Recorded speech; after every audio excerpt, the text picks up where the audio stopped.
अस्सलाम वालेकुम नाज़रीन।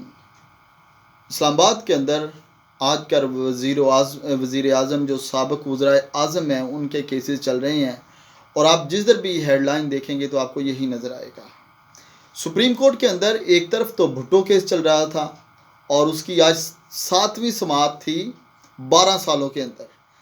इफ्तिखार मोहम्मद चौधरी के दौर में ये केस फाइल हुआ था और इफ्तिखार मोहम्मद चौधरी का दौर गया, उसके बाद जजेस का जो भी दौर आया आप देखें, उसके बाद 6-7 तकरीबन चीफ जस्टिस गुजर गए, उसमें कई वकला की डेथ हो गई और अभी वो सुप्रीम कोर्ट के अंदर वो जो रेफरेंस है, अभी इसके ऊपर दलाइल हो रहे हैं कि क्या वो जो सदारती रेफरेंस सदर आसिफ अली जरदारी ने भेजा था वो काबिल समाअत है या नहीं है।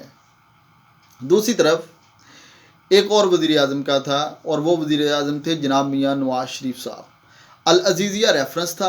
अल अज़ीज़िया रेफरेंस इसको सुन रहे थे, जिन्होंने इनको इधर सज़ा दी थी वो थे जज अरशद मलिक साहब, अल्लाह उनकी बख्शिश करे, फौत हो गए हैं।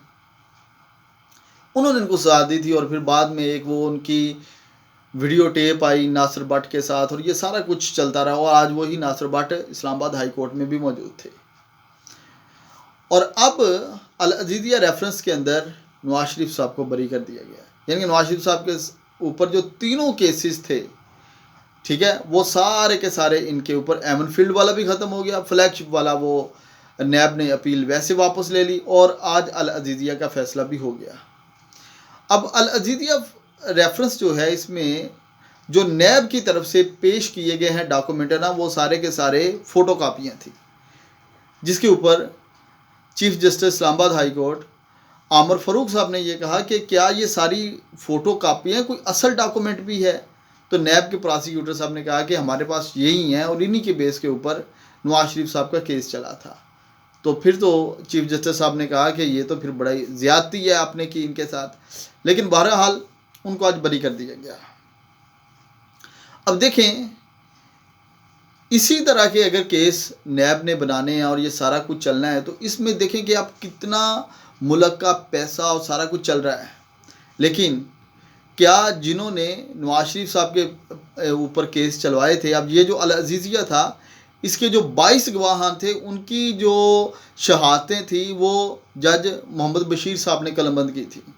अब वो जो जज मोहम्मद बशीर साहब हैं वो ये खान साहब का भी ये केस सुन रहे हैं। अगर इसी तरह के फ़ैसले करने हैं, अब अदालतें भी देखें ना, 7 साल एक बंदे के ज़ाया किए मियाँ नवाज शरीफ के, 7 साल आपने उसकी फैमिली को किया, 7 साल उसका मीडिया ट्रायल हुआ, उस वक्त जनाब ये हो गया वो हो गया, हर वक्त कुछ साफ़ी बैठते थे टीवी के ऊपर, ये डॉक्यूमेंट आ गया, फ़लाँ खाता आ गया, फ़लाँ फ़ॉन्ट आ गया। तो ये सारी चीज़ें अब किधर चली गई हैं। अगर ये सारी चीज़ें उस वक्त मैनेज थी तो क्या फिर ये आज मैनेज नहीं है। अगर आज भी उसी तरीके से लोग यही कह रहे हैं कि मैनेज चल रहा है तो फिर हमारे निज़ाम में क्या फ़र्क पड़ा, कुछ भी नहीं। और अब ये जो अदालतें हैं इनको ये भी तो पूछना चाहिए कि जिन्होंने उस शख्स के मियाँ नवाज शरीफ के साथ कीमती साल ज़ाया किए हैं उनका कौन ज़िम्मेदार है। उनकी जो फैमिली का मीडिया ट्रायल किया गया उसका कौन ज़िम्मेदार है। लेकिन वो लोग अपनी ड्यूटियाँ कर रहे हैं, सारा कुछ इस मुल्क के अंदर ऐसे ही चलता है, ठीक है। तो उस वक़्त के जो लोग थे, जो ताकतवर लोग थे, अगर उन्होंने किया था तो वो भी तो आज इसी मुल्क में हैं, यहीं पर हैं, उनके ऊपर क्यों नहीं ऐसी चीज़ें चल रही। तो ये अदालतों को इस बारे में भी सोचना चाहिए। सुप्रीम कोर्ट में देखिएगा कि आज जी 12 साल के बाद केस वो दोबारा लगा है।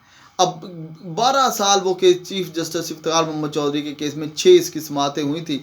अब वो जो जज थे उस वक्त उनमें से कोई एक भी अब वो सुप्रीम कोर्ट में नहीं है। इसका मतलब है सुप्रीम कोर्ट में दोबारा से वो केस सुना जा रहा है। अगर वो सुप्रीम कोर्ट में दोबारा से केस सुना जा रहा है तो इसका मतलब है वो जो पिछला टाइम सारा, अब ये तो जो जजेस बैठे हैं हमारे मौजूद जजेस, ये तो अब उसको नए सिरे से सुनेंगे ना, क्योंकि उन्होंने तो केस पहले सुना नहीं। तो कितना टाइम ज़ाया हुआ, इतनी देर में इस केस को दोबारा क्यों नहीं लगाया गया। और जो इनके एप्लीकेंट थे जनाब आसिफ अली जरदारी साहब पीपल्स पार्टी के, कोई आज तक बंदा दोबारा अदालत भी नहीं गया कि इस केस को लगाया जाए। इनको भी तो जाना चाहिए ना कि हमारा भाई पटिशन इतनी देर से पड़ी हुई है, इसका कोई हल निकालें, जो भी निकालना है।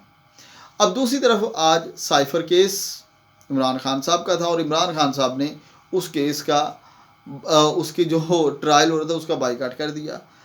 अब उन्होंने कहा जी ये बाईकाट करने की वजह क्या है? आज जैसे ही आज वो शुरू हुआ ना समात, अब वो कम्युनिटी हाउस है अडयाला जेल के अंदर जहाँ पर समात होती है, उसके अंदर आज जहाँ पर वो सिटिंग की गई थी सहाफ़ियों की और जज साहिबान की, तो वहाँ पर इमरान खान साहब से उन सहाफ़ियों का इंटरेक्शन नहीं हो सकता था। अब पिछली दफ़ा जब इंटरेक्शन हुआ तो खान साहब ने वो जनरल बाजवा को मैं बुलवाऊंगा, मैं फ़लाँ को बुलवाऊंगा, ये कह दिया। आज उन्होंने वो सिटिंग उसकी कुछ ऐसे की कि वहाँ पर तो खान साहब ने फिर वहाँ पर एहतजाज किया, रोस्टम पर आए, उन्होंने कहा जी इस कार्रवाई का मैं बाईकाट करता हूँ। ये जो इस्लामाबाद हाई कोर्ट का डिसीजन है ये उसको आप फॉलो नहीं कर रहे। तो भाई अगर यही कुछ हमारे यहाँ ये इस निज़ाम में है तो फिर तो मैं समझता हूँ बड़ी अफसोसनाक बात है। और अगर कल को यही केस जो भुट्टो केस वाला सुप्रीम कोर्ट में लगा हुआ ये भी ऐसे ही आ जाता है कि भाई ये फैसला गलत हो गया था, ये अदालती कत्ल था, जिस तरह से लोग पीपल्स पार्टी वाले कह रहे हैं, तो फिर अदालतों के पास क्या जवाब रह जाता है? तो फिर तो लोग अदालतों के ऊपर उंगली उठाएंगे। ठीक है, तो अगर हाँ गलती हुई है तो उसको मानने में हर्ज कोई नहीं है, लेकिन फिर उसका कोई मुदावा भी तो किया जाए, या फिर बस वैसे ही उसको ऐसे छोड़ दिया जाए तो निज़ाम फिर कैसे चलेगा? तो नाजरीन ये आज की सूरत हाल थी जो हमारे 3 साबिक़ वज़राए आज़म के ऊपर चल रही थी। मैंने मुख्तसर सी आप लोगों के साथ शेयर की है। बहरहाल नून लीग वालों के लिए आज का दिन एक बहुत अहम था, उनको एक खुला मैदान मिला है। नवाज शरीफ साहब के अब नॉमिनेशन पेपर दाखिल हो सकते हैं। ठीक है, और साइफ़र केस भी आज सुना गया, और बहरहाल जो कुछ भी है, इसके अलावा इलेक्शन कमीशन का भी एक मामला था, वो जो बैरिस्टर गौहर अली साहब ने पेशावर हाई कोर्ट से ऑर्डर ले लिए हैं कि इसका डिसीजन न किया जाए, वो उल्टा इलेक्शन कमीशन में आके फंस गए हैं। ठीक है, तो वो कैसे, हम इसको इंशाल्लाह नेक्स्ट व्लॉग में इसको डिस्कस करेंगे। थैंक यू, अल्लाह हाफिज़।